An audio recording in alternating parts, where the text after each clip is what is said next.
Salut à tous les amis, on se retrouve avec Stéphane aujourd'hui pour un sujet qu'on n'a pas forcément l'habitude d'aborder. Aujourd'hui avec Stéphane, on va vous parler du plan de développement de la Fédération française d'athlétisme entre 2025 et 2029. Il vient de sortir, il y a plein de nouveautés, plein de choses qui sont mises en avant. C'est la nouvelle équipe dirigeante avec le nouveau président Jean Gracia qui a mis ça au point. Donc installez-vous bien, vous êtes dans la chambre d'appel. On your marks.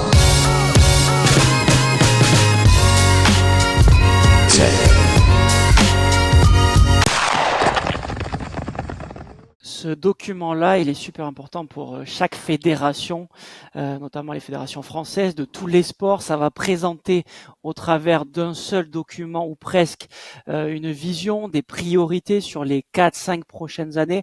Là, on s'intéresse de 2025 à 2029. L'objectif principal, d'après nous, c'est un peu d'unir tous les acteurs de l'athlétisme, que ce soit les clubs, que ce soit les ligues, que ce soit les comités, que ce soit même les partenaires ou les athlètes.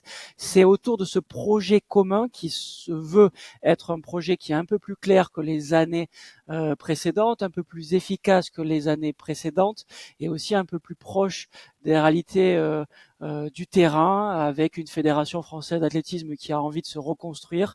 Et ce document-là, il est déjà disponible sur le site de la Fédération française d'athlétisme et on vous invite à aller le consulter. Nous, on va essayer d'étayer un tout petit peu ce document-là, d'analyser, de décrypter tout ce qu'on a pu comprendre ou pas, avec un œil qui est peut-être un peu plus critique que certains, mais n'empêche que ce document-là, il est très important. Il est envoyé au ministère des Sports qui va valider un peu ce plan de développement de la Fédération française d'athlétisme. C'est un peu la vision globale de notre sport. Donc c'est pour ça qu'on avait avec Alex envie de décortiquer tout ça. Et Alex, moi j'ai déjà une question à te poser. Pourquoi 2025-2029 ?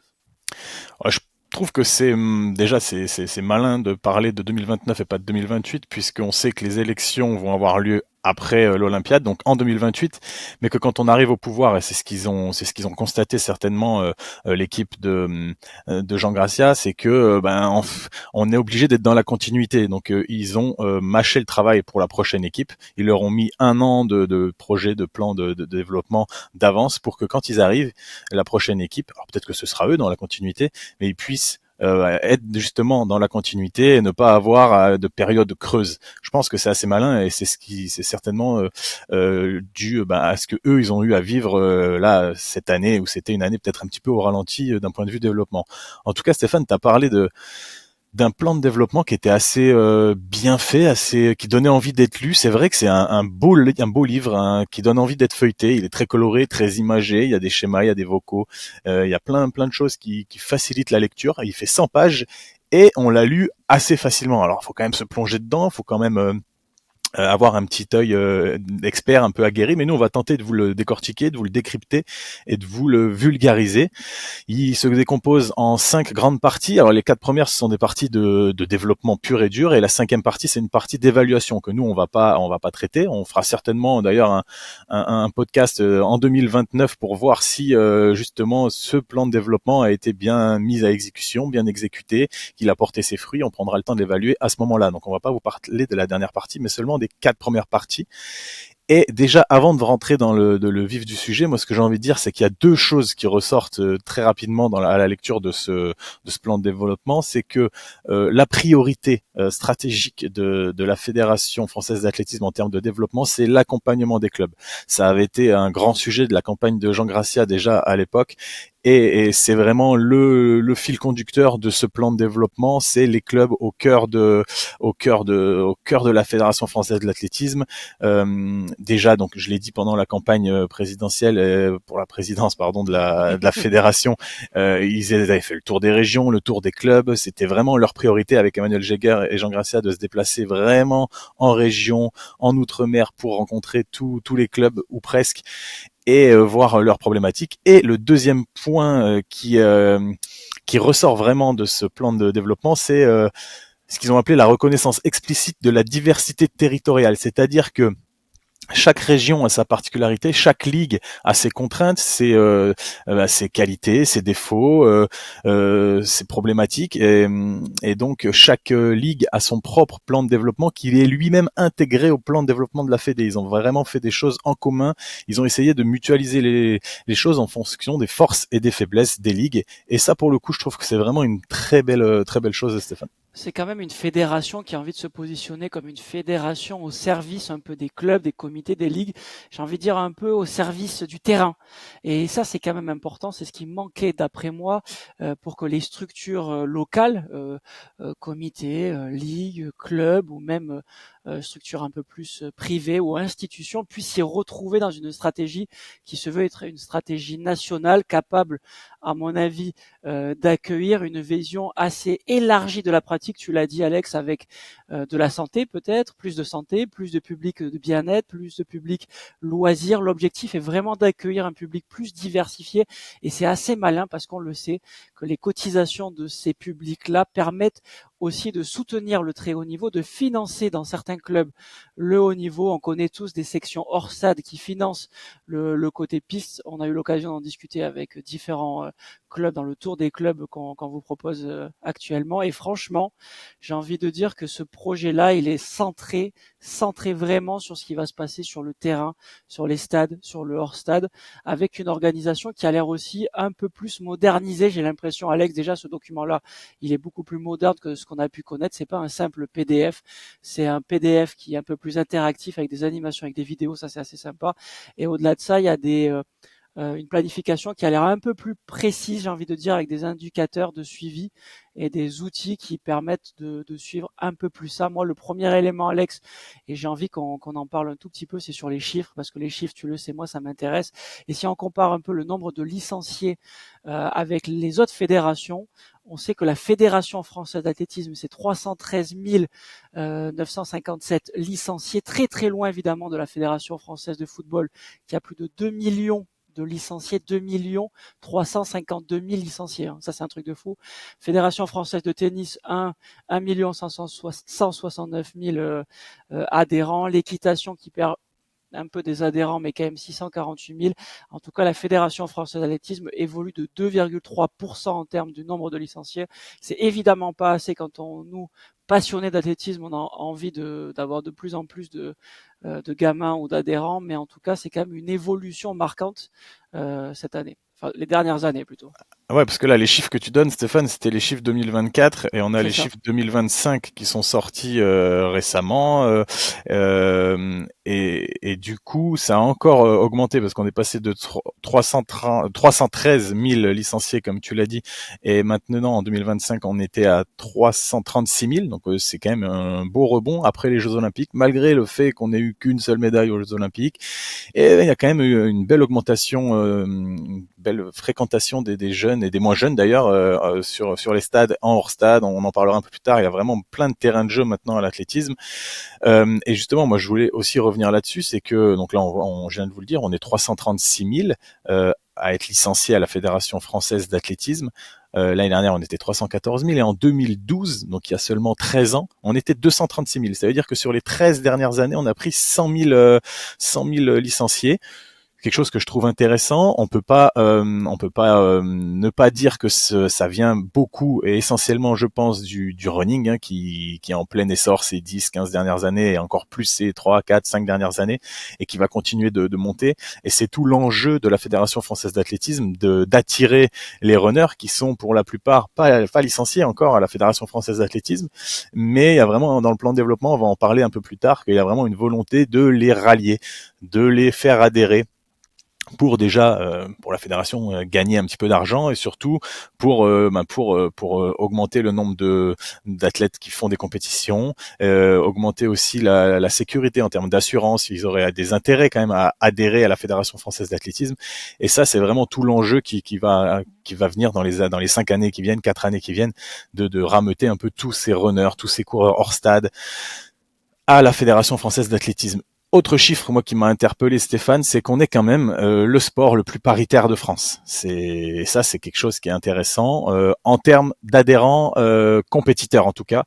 48 pas compétiteurs, d'adhérents tout court, pardon, 48% de femmes, 52% d'hommes. Et ça, c'est quand même une belle chose quand on sait que les politiques publiques à l'heure actuelle prônent vraiment justement cette égalité femmes-hommes, cette parité femmes-hommes. Nous, on est déjà dedans. Et justement, j'ai fait un peu le lapsus tout à l'heure. En termes d'adhérents, on est dedans, mais on a encore des faiblesses en termes de dirigeants, dirigeantes, où on le voit, c'est encore beaucoup plus d'hommes qui dirigent les clubs, qui dirigent les ligues, qui dirigent les comités et qui dirigent même la Fédé. Même si c'était une volonté de Emmanuel Jagger et Jean Gracia de faire une coprésidence, finalement la législation ne l'a pas permis.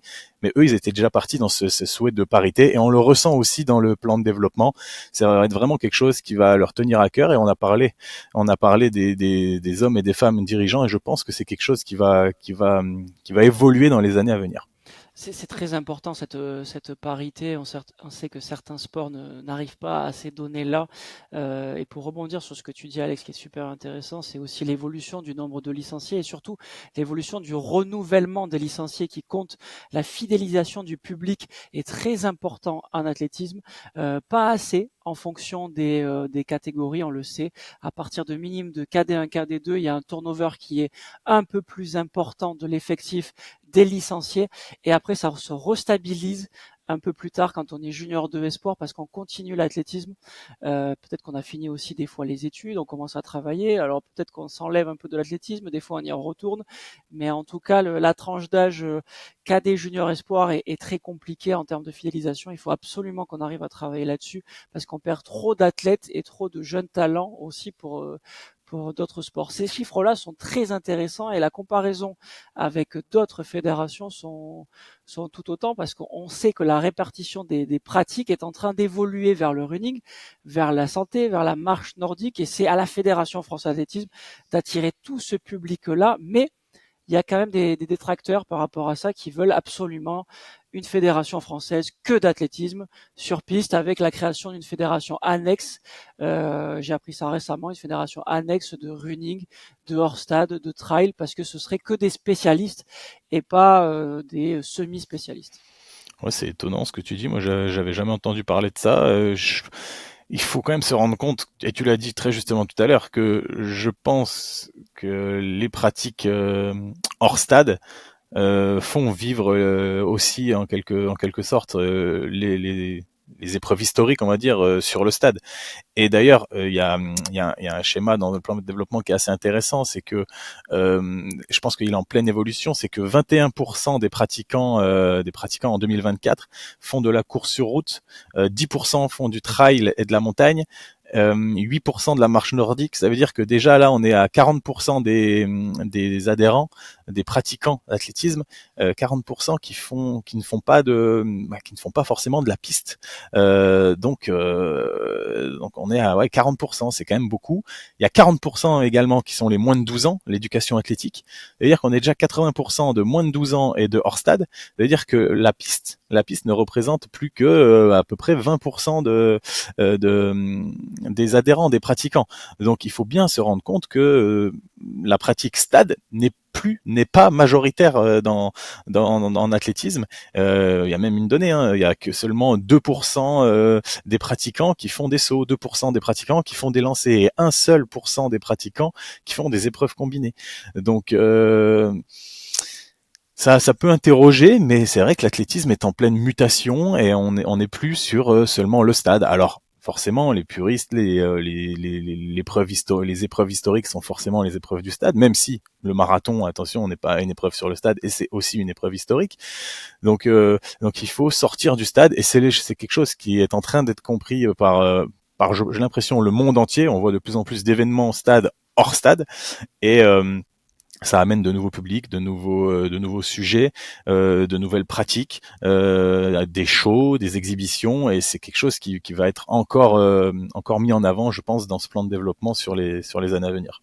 Moi, il y a un sujet, Alex, que j'ai envie qu'on en parle un tout petit peu, c'est sur le volet formation et l'organisme de formation. Donc, vous le savez certainement, il y a un organisme de formation au sein de la Fédération française d'athlétisme. Certaines fédérations ont eu le label pour pouvoir être déclaré, labellisé organisme de formation. C'est le cas de la formation au sein de la Fédération française d'athlétisme, qui permet de fournir un plan sur des formations, qui permet aussi de passer des diplômes, et qui permet de se spécialiser dans l'entraînement ou dans l'organisation dans l'athlétisme. Et je trouve que ça a été mis un peu trop de côté dans ce plan de développement. Je trouve un peu dommage parce qu'on nous parle beaucoup de formation des entraîneurs, beaucoup de formation des dirigeants, formation des juges, et pourtant ça c'est tout petit. Dans ce plan de développement, je trouve dommage. J'espère qu'il y aura un document annexe qui sera fourni, créé, conçu pour pouvoir vraiment remettre à plat l'organisme de formation de la Fédération française d'athlétisme, qui a un très gros potentiel avec de super intervenants d'après moi. Et je pense sincèrement qu'il faut arriver à ce qu'il soit un peu plus présent dans cette ambition collective de former vraiment tout le public.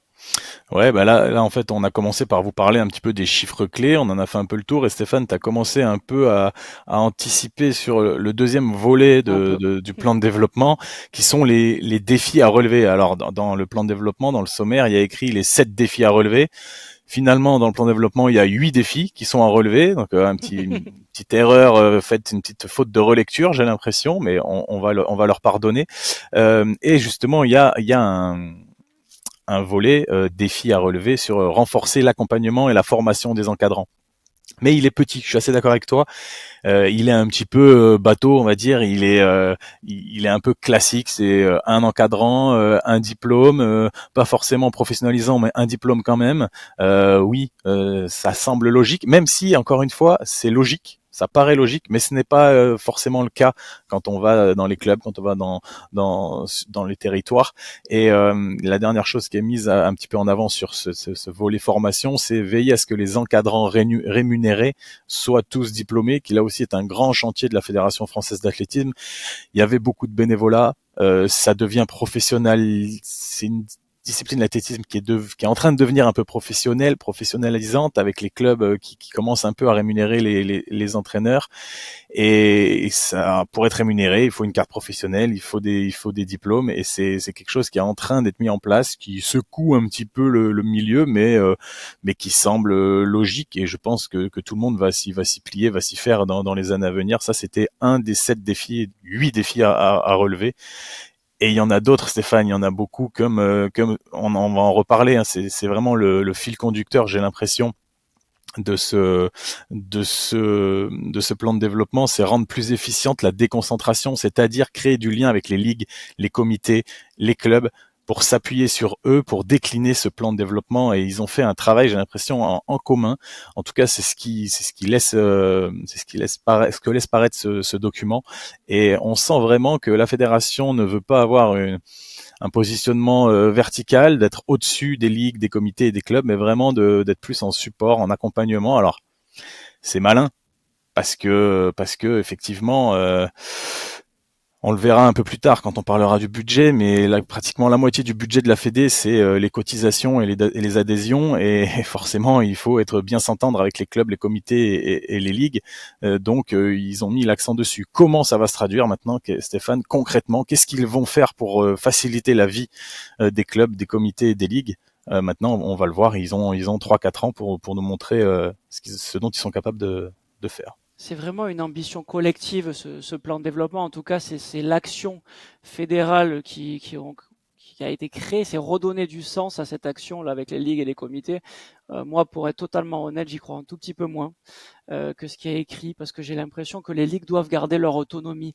J'ai l'impression que la Fédé va vouloir imposer des choses aux ligues, aux comités et peut-être voire aux clubs, alors que c'est peut-être l'inverse qui devrait se produire, faire remonter les informations, des fois négatives, des fois positives, de ce qui se passe vraiment sur le terrain. Donc, est-ce que c'est vraiment une autonomie, ce nouveau territoire, je ne sais pas si on peut l'appeler comme ça, ou c'est plutôt une centralisation un peu déguisée, peut-être, je ne sais pas si c'est le bon mot, mais un peu déguisée. Dans ce plan, on nous parle pas mal d'accompagnement qui pourrait être différent selon les territoires, et ça c'est très bien, mais si ça reste piloté par le niveau national, je pense que ça va mettre beaucoup de mois, beaucoup d'années avant que le niveau national puisse aller chercher vraiment ce qui se passe sur le terrain. C'est un peu un problème qu'on voit dans ce plan de développement d'après moi. Si chaque ligue doit suivre une fiche type, un peu fournis par la Fédé. Est-ce qu'on peut vraiment parler d'autonomie? Je pense pas. Par contre, c'est malin d'aller chercher les conseils, d'aller chercher le terrain, d'aller chercher les clubs, les comités, les ligues, parce que c'est les poumons, vraiment le poumon de la fédération. Ouais, c'est un peu populiste là, ce que tu dis, Un peu. mais parce que franchement, c'est les politiques sportives de la France, les fédérations.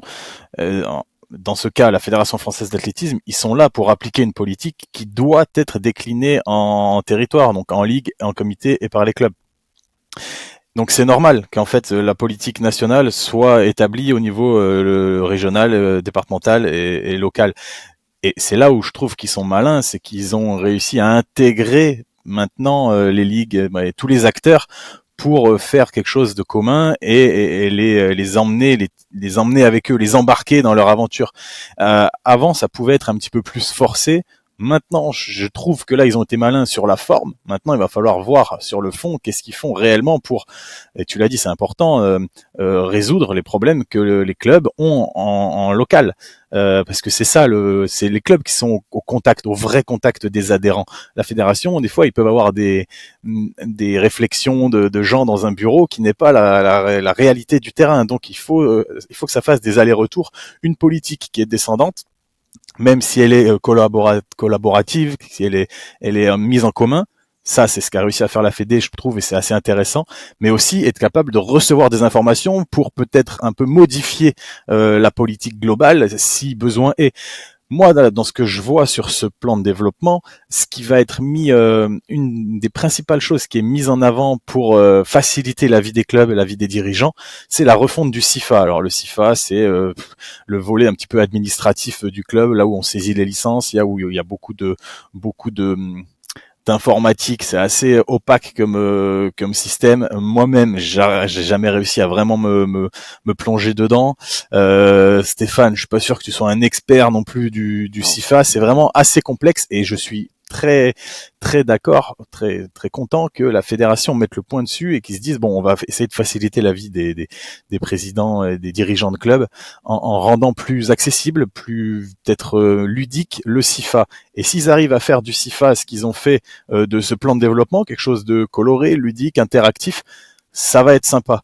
Ça va être peut-être quelque chose qui va permettre de faciliter la vie des clubs et notamment des petits clubs qui est un petit peu le sujet qu'on aborde aussi là-dedans, c'est il y a beaucoup de clubs à la fédération. Je crois qu'il y a 2550 clubs et il y en a, si je dis pas de bêtises, attendez que je me regarde, mais j'ai plus le chiffre exact, mais beaucoup de clubs qui sont moins de 150 licenciés. Je sais plus où est l'information exacte. Il y a 1742 clubs qui sont de moins de 150 licenciés. Et c'est ceux-là qu'il faut aider en priorité, parce que c'est ceux-là qui sont certainement souvent moins bien structurés et que les dirigeants, ils ont abandonné le CIFA et ils font plus tout l'administratif qu'on peut faire sur le CIFA.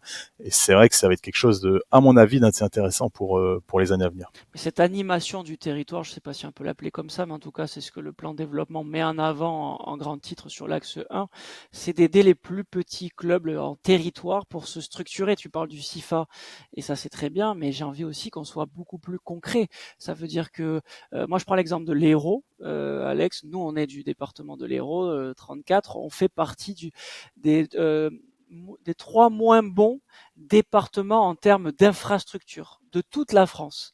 Il y a des projets qui sont en train d'être créés autour de chez nous. Euh, Aucunement ça a été consulté par la fédération ou par les comités ou par les ligues.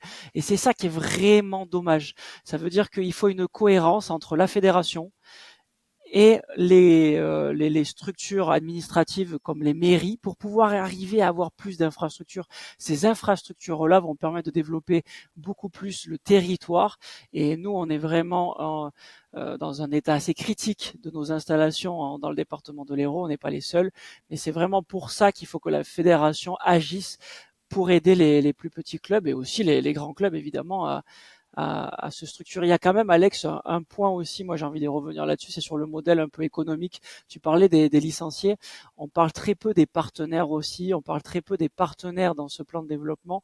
Je sais que les fédérations françaises n'ont pas vraiment de quoi avoir des très gros partenaires. Alors oui, vous allez me dire quand on organise des événements, mais peut-être qu'il n'y a pas assez d'événements organisés par les comités, les ligues et la fédération peut-être.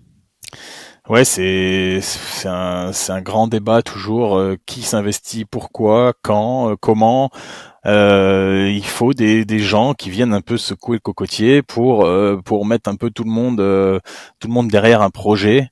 Et c'est vrai que c'est quelque chose qui va falloir faire, mobiliser un peu les acteurs locaux pour organiser des compétitions et accompagner ces compétitions, accompagner ces gens qui vont s'investir, parce qu'on sait que quand on s'investit, on se mobilise, on perd de l'énergie. C'est pas qu'on perd de l'énergie, on donne du temps, on donne de l'énergie.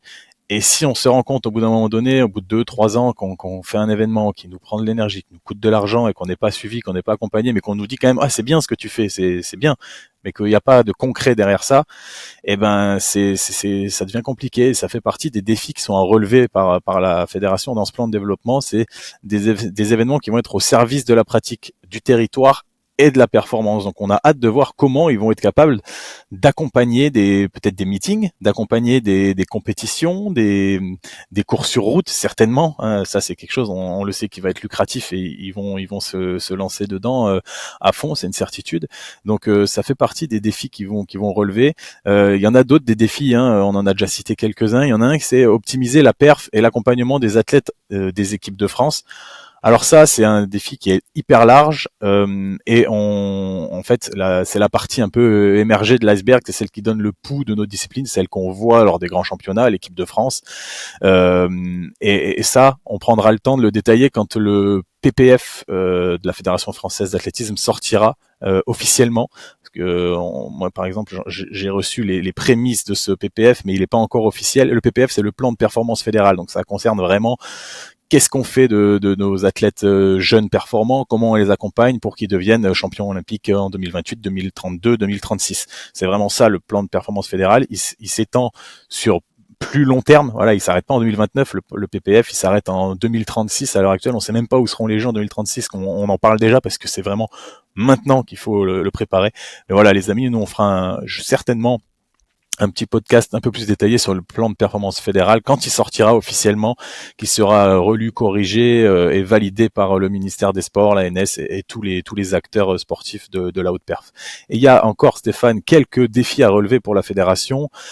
Il y en a un, c'est adapter l'offre fédérale aux attentes des pratiquants, c'est-à-dire qu'il faut qu'on prenne en compte l'évolution de la pratique de l'athlétisme. Hein, on en a un petit peu parlé tout à l'heure, le trail, la marche nordique, le bien-être, la santé, pour attirer et fidéliser un peu des nouveaux publics. C'est quelque chose qui est déjà lancé, mais qu'il faut, à mon avis, il faut enfoncer le clou. Il faut vraiment y aller à 100% là-dedans, parce que c'est ce qui va ramener un peu d'argent dans les caisses de la fédération, dans les caisses des clubs, dans les caisses des ligues et des comités. Hein, c'est quelque chose qui va faire vivre un peu cet écosystème-là, va faire vivre la fédération. Et on se rend compte aussi qu'il y a un autre défi qui découle un petit peu de celui-ci, c'est démultiplier les espaces de pratique. On l'a déjà dit un peu aussi tout à l'heure, l'athlète, ça se résume plus au stade. Maintenant, on peut pratiquer un peu partout. On pratique le running, donc le running urbain, il y a des urban trails, on l'a déjà vu, il y a les trails, donc on est en nature, on est en montagne, il y a la course sur route, il y a les salles de musculation, de plus en plus qui ont des partenariats avec les clubs, on fait de la musculation, il y a même des gens qui viennent signer dans les clubs d'athlétisme pour avoir accès à la salle de musculation du club. Il y a vraiment c'est pluridisciplinaire maintenant l'athlétisme, au-delà de toutes les disciplines qu'on connaît historiques sur le stade. Il y a vraiment des pratiques qui sont vraiment différenciées, différentes maintenant. Et le dernier défi que veulent relever ce plan de développement fédéral, c'est inscrire l'athlète dans une démarche de performance sociétale. Alors ça, c'est un petit peu le volet qu'on a l'habitude d'entendre et de voir depuis des années et qui est ultra important. C'est voilà les valeurs républicaines, l'éthique, l'égalité, la parité, on en a parlé un peu tout à l'heure. Il y a un axe santé bien-être et il y a un axe éco-responsabilité également, qu'on prendra un petit peu le temps de détailler tout à l'heure. Mais voilà un petit peu les défis que se sont fixés la Fédération française d'athlétisme. Et ces défis, Stéphane, ils vont être importants à relever, et ils sont réduits en 4 missions structurantes de la fédération qu'on va peut-être prendre le temps d'aborder maintenant, mais ils se sont mis quand même 8 défis, et ça c'est pas rien. Il y a du taf, j'ai envie de dire. Il y a vraiment du taf, Alex. On est bien d'accord. Franchement, juste avant de rentrer un peu plus dans ces détails-là, les 8 défis dont tu parles, tous ces axes-là de développement, tout ce qui est affiché sur ce plan de développement, moi je trouve que ça fait plaisir. J'aime ce qui est proposé, j'aime les valeurs qui sont en train d'être inculquées sur ce plan de développement. Je vais émettre quelques doutes et ça c'est évident en fin de podcast, mais franchement tous ces axes-là sont essentiels. La présentation joue un rôle qui est important pour que tous les adhérents puissent comprendre de quoi on parle et ça a été très bien fait. Toutes les pratiques qui sont énoncées, tous les axes, les développements, les politiques sont vraiment bien expliqués. Il y a des plans de développement par ligue. Et ça, c'est aussi très important pour qu'on puisse se référer à ce qui se passe dans chacune de nos ligues. Donc franchement, c'est un très bon atout, c'est un très beau document qui a été fait. Alex, et si tu veux, on rentre un peu plus en détail dans les huit défis, on va appeler ça comme Ouais, ça. les 8 défis que se sont lancés la fédération, ils sont déclinés en 4 missions. La première, c'est l'animation du territoire. Hein, on l'a dit, c'est quand même l'enjeu principal de la campagne à la présidence de la fédération. Et c'est maintenant l'enjeu principal de ce plan de développement. C'est vraiment ce qui a été mis en avant dès le début. C'est-à-dire, je vais redire un tout petit peu ce que j'ai dit tout à l'heure, c'est mettre les clubs au centre de la politique du plan de développement et participer avec les ligues à une politique presque individualisée en fonction des problématiques, des points forts, des points faibles de chaque territoire. Moi, quand ils ont détaillé ça dans le plan de développement, j'ai rien compris. Pour moi, il y a rien de concret, il y a rien de nouveau, mais vu qu'ils doivent un peu chouchouter les ligues et les comités et les clubs, il fallait en parler. Je l'ai dit tout à l'heure, c'est 50% du budget, c'est les adhésions et les cotisations. Je trouve que là-dedans, c'est un fourre-tout de plein de petites choses qui se faisaient déjà. Il y a rien d'innovant. La seule chose que je trouve cool, c'est justement qu'ils aient été capables de prendre les plans de développement de chaque ligue et de les intégrer dans ce document de plan de fédéral. Donc je suis allé voir un petit peu, lire un petit peu les plans de développement de chaque ligue. Alors, il y en a qui sont hyper intéressants, notamment hein, la meilleure ligue de France pour moi et je pense pour beaucoup, la ligue Hauts-de-France, qui organise des événements internationaux avec le meeting de Liévin notamment, le meilleur meeting du monde en salle, qui organise des courses sur route de renommée, qui organise des compétitions nationales, voilà, ils sont sur tous les secteurs. Ils font des choses pour l'inclusion. Ils font vraiment, ils balayent presque. J'ai envie de dire que le plan de développement de la Ligue Hauts-de-France, il est encore mieux que le plan de développement de la fédération. Voilà, c'est professionnel. C'est une ligue qui est professionnalisée. Et en fait, je vais encore parler de notre exemple personnel à Stéphane et moi. Nous, on est en Ligue Occitanie. Et on est loin du niveau de la Ligue Hauts-de-France. Et je vais juste donner 3 chiffres. On a le même nombre de licenciés, grosso modo 25, 26, 27 000 licenciés en Ligue Occitanie et en Hauts-de-France. On a le même nombre d'athlètes listés, 54, 55. C'est la même chose. Et la Ligue Occitanie fonctionne avec 750 000 euros de budget, là où la Ligue Hauts-de-France fonctionne avec 4,4 millions. Ça veut dire que les dirigeants, les politiques de la Ligue Hauts-de-France, ils se sont sortis les doigts du cul, ils se sont mis au travail, ils sont allés chercher des partenaires financiers, ils ont créé de l'emploi, ils ont créé des financements, ils ont innové, ils ont travaillé. Là où nous, en Occitanie, j'ai l'impression que on sommeille, on somnole, et on se contente de ce qu'on a. Et voilà, je sais que je vais pas me faire des copains, mais à un moment donné, il faut dire les choses. Si une ligue comme la nôtre, on devrait au moins tourner à un budget à plus d'1 million. Les ligues Auvergne-Rhône-Alpes, les ligues d'Île-de-France, qui sont les ligues les plus performantes de France, fonctionnent avec des budgets 1-2 millions. Ils sont pas au même niveau que la Ligue Hauts-de-France, et pourtant ils sont efficaces. Mais nous, je pense qu'on dort un peu en Occitanie, et ça, en fait, là, on s'éloigne un peu du sujet, qui est le plan de performance, le plan de développement de la Fédé. Mais en tout cas, ça permet on a pu comparer, constater un peu ce qui se passait de différent entre les ligues. Et c'est là où ça a été intéressant dans le plan de développement d'orienter la politique de chaque ligue en fonction de ses forces et ses faiblesses. Et nous, on a vraiment des faiblesses à combler, je pense, en Occitanie. Ce plan de développement, il est vraiment basé sur le terrain, il est aussi basé sur la politique fédérale des équipements sportifs, j'en ai un tout petit peu parlé tout à l'heure, et il faut vraiment une grosse mise à niveau grâce à ce plan de développement pour que chaque ligue puisse avoir véritablement les mêmes infrastructures ou presque les mêmes infrastructures sportives. Dernière petite parenthèse sur ce qui nous concerne, nous avec Alex en région d'Occitanie, on n'a pas de véritable salle par exemple pour s'entraîner ou pour faire des compétitions. On a une salle qui s'appelle Bompas, qui a le mérite d'être là et on fait bon nombre de compétitions, on est très bien accueillis vers Perpignan, mais c'est une salle qui fait 166 mètres. On peut même pas aller faire du 200 mètres. On a une autre salle qui est à Tarbes, qui est même pas chauffée, qui est un enfer pour aller déjà nous en termes de distance. Et après, il n'y a pas vraiment d'autres salles qui vont être construites. La plus proche risque d'être peut-être vers Limoges, franchement, qui est déjà construite avec le stade Marie-Josée On a Pérec. mis Ramas quand même, hein, juste Et à côté. on a mis Ramas à 1h20, ouais, donc ça c'est vraiment bien. Mais je veux dire que dans la région d'Occitanie, il nous manque ça. Et il manque dans certaines ligues vraiment cette mise au point, mise à niveau un peu de toutes ces structures là. Et c'est ce qui est marquant dans l'axe 1, l'axe 2, Alex, c'est le développement des pratiques. Et on en a beaucoup parlé depuis le début de ce podcast et j'ai juste envie d'exprimer moi ce que je ressens, c'est la pratique de la compétition. J'ai l'impression qu'on oublie un peu ce que c'est la compétition parce qu'il manque une plus-value sur les compétitions qui peuvent être organisées au niveau départemental, au niveau club des fois, mais surtout au niveau départemental ou même au niveau ligue. Et je ne parle pas de chez nous, je parle vraiment dans tout ce qui se passe au niveau national. Il faut vraiment remettre à plat un cahier des charges, des organisations pour qu'on ait de vraies organisations et pour que les athlètes puissent se qualifier plus aisément, en tout cas qu'ils aient plus de chances de se qualifier aux France, peu importe leur ligue. Ouais, alors je vais revenir vite fait sur ce que tu disais sur le fait que nous, dans notre ligue, on n'avait pas de salle performante. Euh, on le sait, je pense que l'argument qui a souvent été apposé à ça, c'est oui, mais vous êtes dans le sud, vous n'avez pas besoin d'une salle.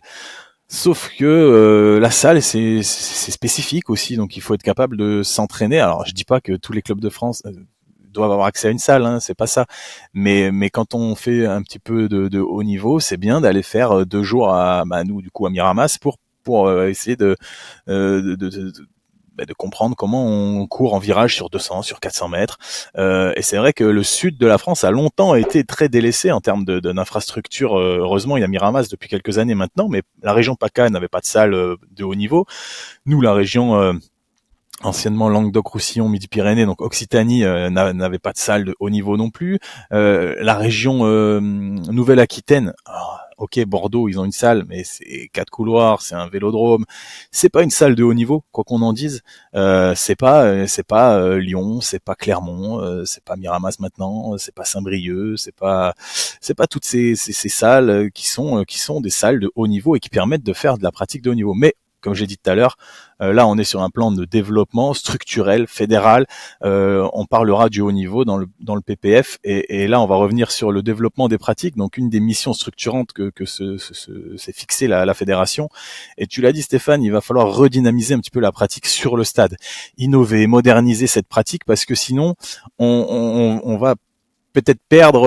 Alors on aura toujours les classiques, ceux qui aiment l'athlé historique. Et on sait que même World Athletics cherche à dynamiser ce qui se passe sur le stade. Je l'ai dit tout à l'heure, en sortant du stade des fois, ou en essayant de faire évoluer les formats. On l'a vu avec les planches de longueur, on l'a vu avec les concours, voilà, avec des essais limités, 4 essais pour les 8 premiers, 6 essais pour... Bref, on s'y perd un petit peu.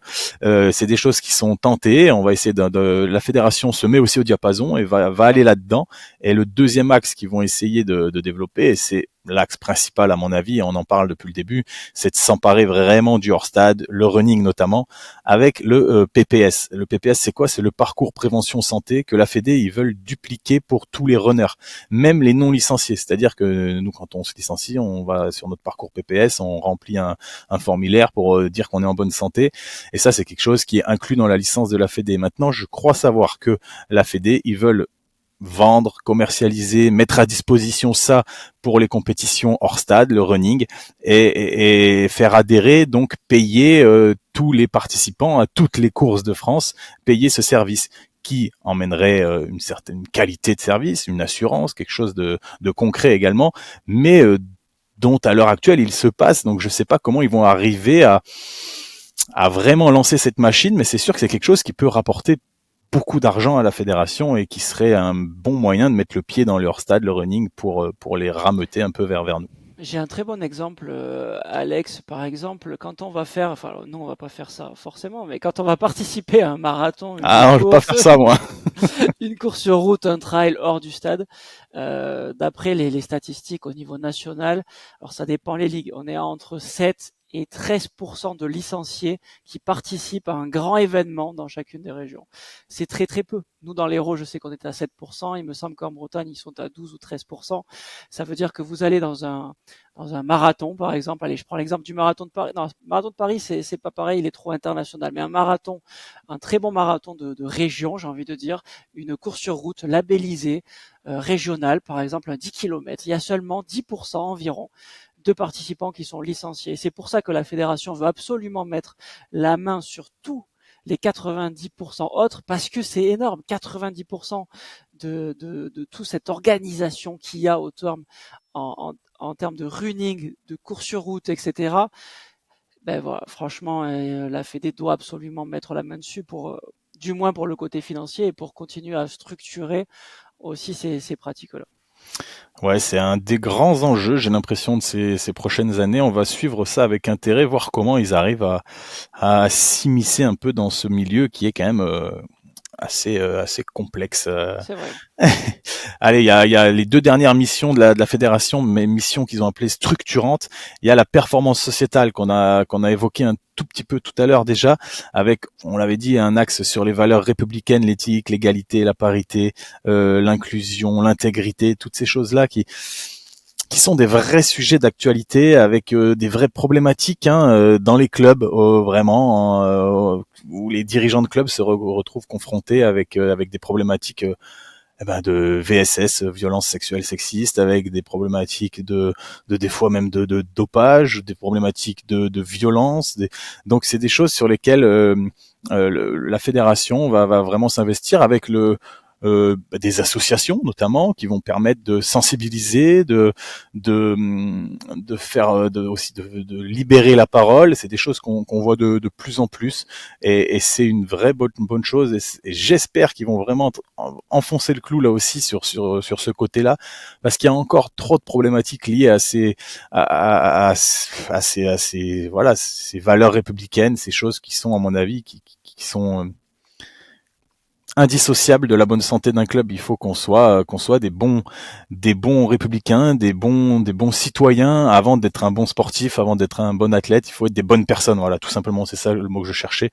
Et c'est aussi le rôle des clubs et de la fédération, du coup, par extension, de faire de leurs adhérents des bonnes personnes, des bons citoyens, même avec un double projet. On en a parlé avec certains dirigeants de clubs. Un projet sportif, certes, oui, c'est notre rôle, mais un projet scolaire, un projet professionnel, un projet social, ce sont des choses qui sont hyper intéressantes. Je pense, Stéphane, je sais pas ce que toi tu penses là-dessus, mais j'ai l'impression que c'est quelque chose ils vont enfoncer le clou là-dessus et ça me plaît. Ouais, c'est un des objectifs clairement de ce plan de développement. Il y a l'athlétisme éthique, tu l'as très bien résumé, mais il y a aussi l'athlétisme accessible à tous. Et ça, c'est très important. C'est de se dire que l'athlétisme, au sens très large du terme, c'est un espace d'inclusion, de respect, de neutralité. Ça, c'est vraiment les termes qu'ils emploient dans ce document et c'est des termes qui sont forts, aller chercher les publics qui sont les plus éloignés, que ce soit dans les quartiers prioritaires, dans les zones rurales, les personnes qui sont en situation de handicap, le sport adapté, les seniors. Aussi, il y a beaucoup de choses qui peuvent être mis en place. C'est des objectifs opérationnels qui sont très importants. C'est des publics cibles qu'il faut aller chercher. Moi, j'aime pas trop l'idée de se dire qu'il y a des publics prioritaires, secondaires et intermédiaires. Ça, c'est le petit couac que je vois un peu dans les diapos. Pour moi, il y a vraiment tous les publics qui doivent être au même endroit avec une adaptation possible des entraînements ou de la pratique, mais c'est accessible à tous. C'est ce qui fait que le sport, l'athlétisme est le sport normalement le plus ouvert de tous les sports et ça devrait être le sport aussi le plus accessible en termes financiers. Ils en parlent pas forcément dans ce diapo, mais c'est ce que moi je pense en tout cas. Ouais, ça c'est le côté un petit peu valeur républicaine. Il y a un axe qui va être aussi dans cette performance sociétale, un axe sur la santé, sur le bien-être et qui va être priorisé sur les enfants. Et ça, c'est quelque chose que je trouve vraiment cool parce que on se rend compte quand même qu'il y a de moins en moins d'enfants qui font du sport. Alors là, je vais paraître pour un boomer, mais ils préfèrent faire jouer aux jeux vidéo et moins courir, moins faire de sport. Alors les chiffres ne disent pas forcément ça sur le taux d'adhésion. On a vu les adhésions sont en augmentation dans beaucoup de sports, mais la population aussi augmente. Donc il faut toujours ramener ça à la population. Et j'ai l'impression aussi que les jeunes, les enfants, ça va être un sujet vraiment prioritaire pour la fédération en termes de santé publique, parce que il y a quand même un taux aussi d'obésité qui augmente en France et dans les territoires d'outre-mer également, qui sont même souvent plus touchés que les métropolitains.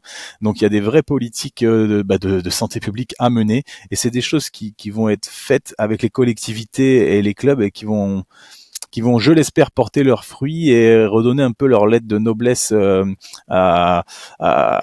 sport en France et au sport de compétition, même si on est là dans le volet développement. On vous l'a dit, on parlera du projet de performance fédérale plus tard, mais voilà, il va falloir se rapprocher du monde scolaire, du milieu hospitalier pour faire de la prévention, pour amener aussi les collégiens, les lycéens, les enfants de primaire à faire du sport, pratiquer du sport.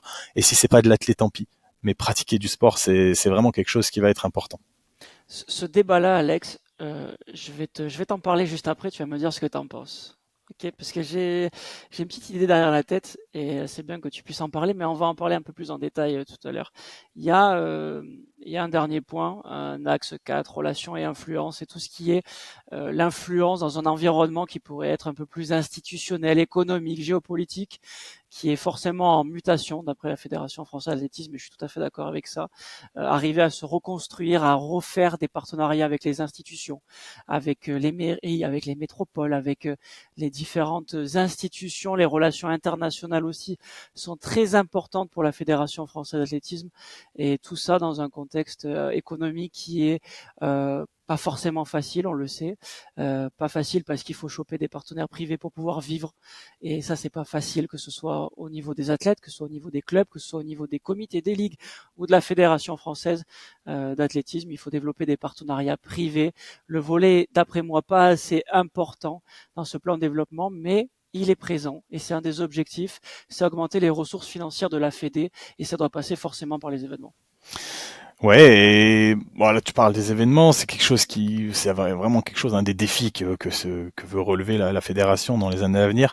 Il y a du ce côté institutionnel, il y a vraiment la volonté de la fédération de se rapprocher encore plus du ministère des Sports via notamment l'Agence nationale du sport, pour certainement être subventionné, monter des projets qui peuvent être subventionnés, parce qu'on n'est pas subventionné pour être subventionné.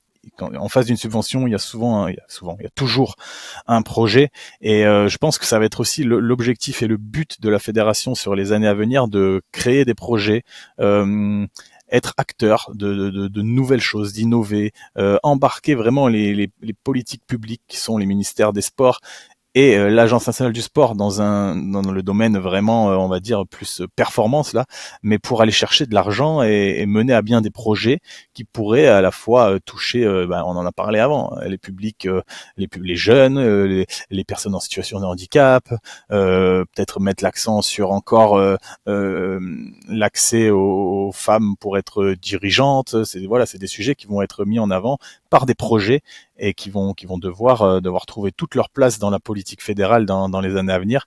Au-delà de ça, dans ce plan de développement, on apprend, et c'est pas une grande nouvelle, que la fédération va vouloir augmenter, améliorer ses relations internationales avec World Athletics, European Athletics notamment, toutes les instances internationales.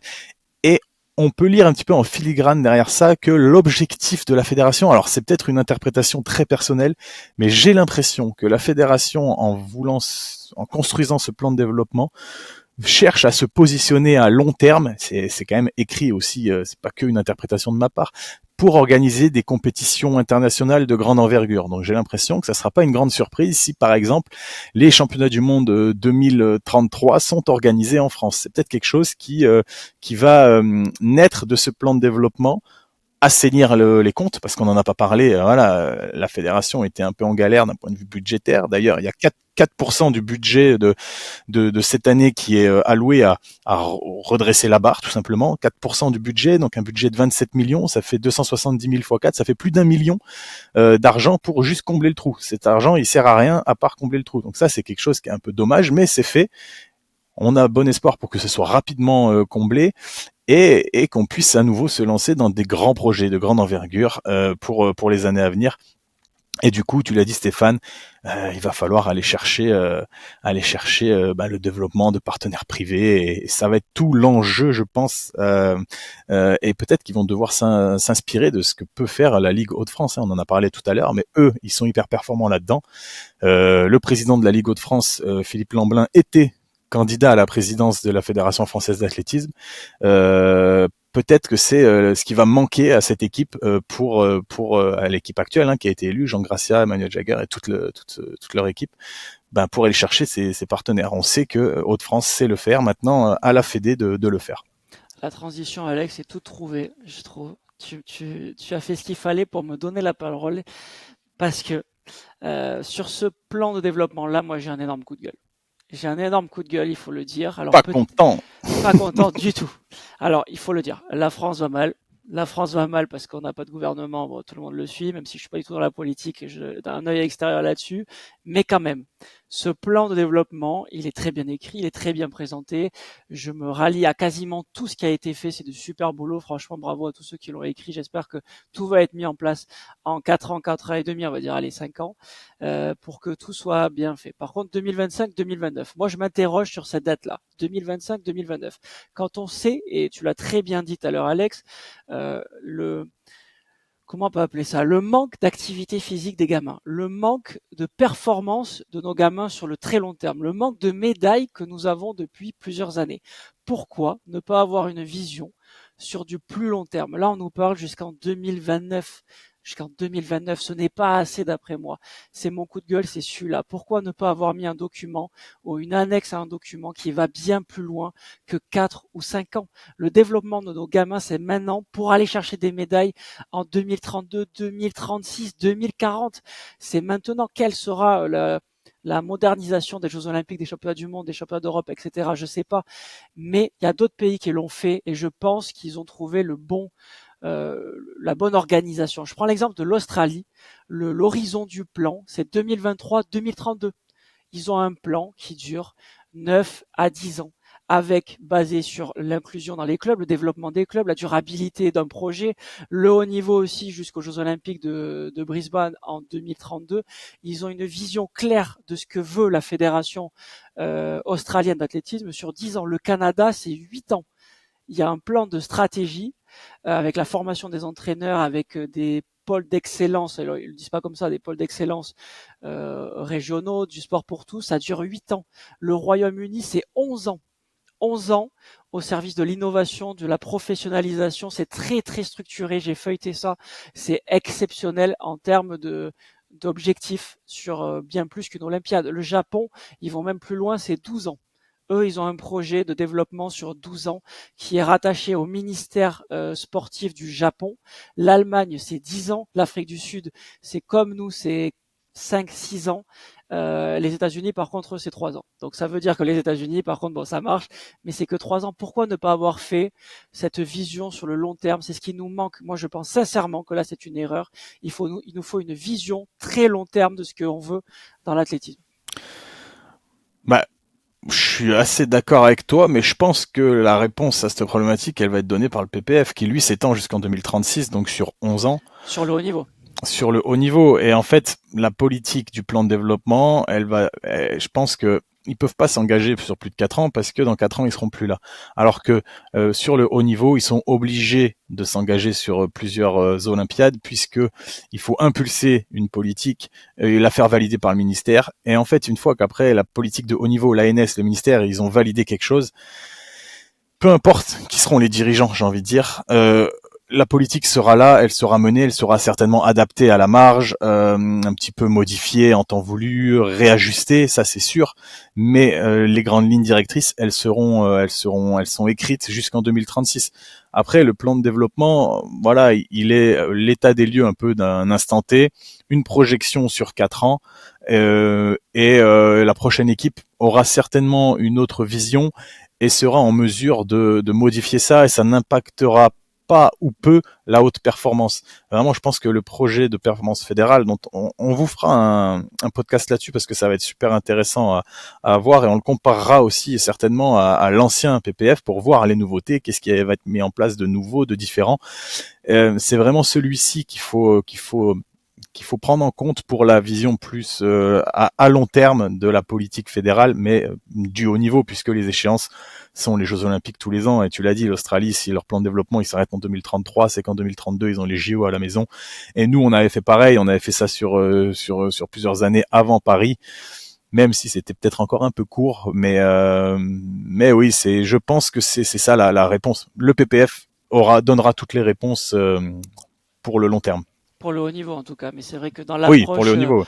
dans l'approche de l'éducation athlétique, l'approche des clubs, de la santé, il nous manque vraiment un document qui pourrait être écrit d'ailleurs par le ministère des Sports, voilà, et je l'ai pas trouvé vraiment. En tout cas, j'ai pas trouvé ce que je cherchais. Peut-être qu'ils attendent de voir si ça marche, et peut-être qu'ils le Peut-être. déclineront, qu'ils l'adapteront parce que c'est quand même quelque C'est vrai. chose. Alors, il y a rien de vraiment transcendant et de vraiment nouveau, hein. On n'est pas sur une révolution de l'athlétisme.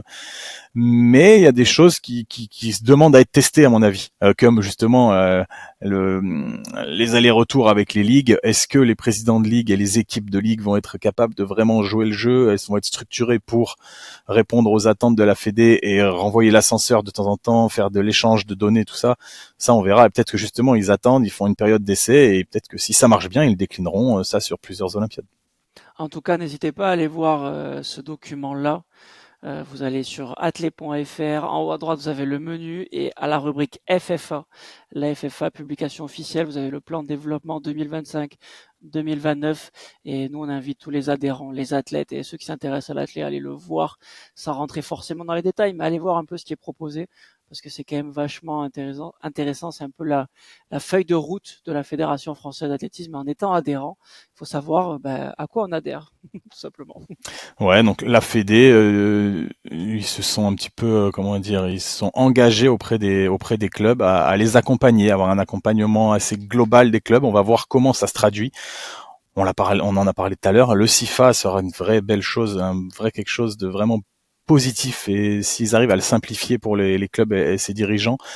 Et l'accent va être mis sur les plus petits clubs de moins de 150 adhérents. C'est vraiment quelque chose qui tient qui tient la corde et qui est vraiment important aux yeux de la fédération à l'heure actuelle. Et je pense qu'ils ont raison, puisque c'est les clubs les plus nombreux, les clubs de moins de 150 à licencier, et il faut les accompagner parce que souvent ce sont les clubs qui sont les moins bien structurés. Et on l'a dit, la dernière partie de ce plan de développement, c'est son déploiement et son évaluation. Mais pour l'évaluer, il faut qu'il soit déployé et qu'on ait un petit peu de recul sur ça. On prendra, j'espère qu'on sera toujours là en 2029 et qu'on prendra le temps de faire le bilan de cette Olympiade, de ce plan de développement, et de voir ce qui a marché, ce qui a été mis en place, ce qui n'a aussi moins bien marché, et ce qui demandera à être corrigé, modifié. Et on verra ça dans maintenant 4 ans, hein, c'est déjà dans 4 ans, 2029.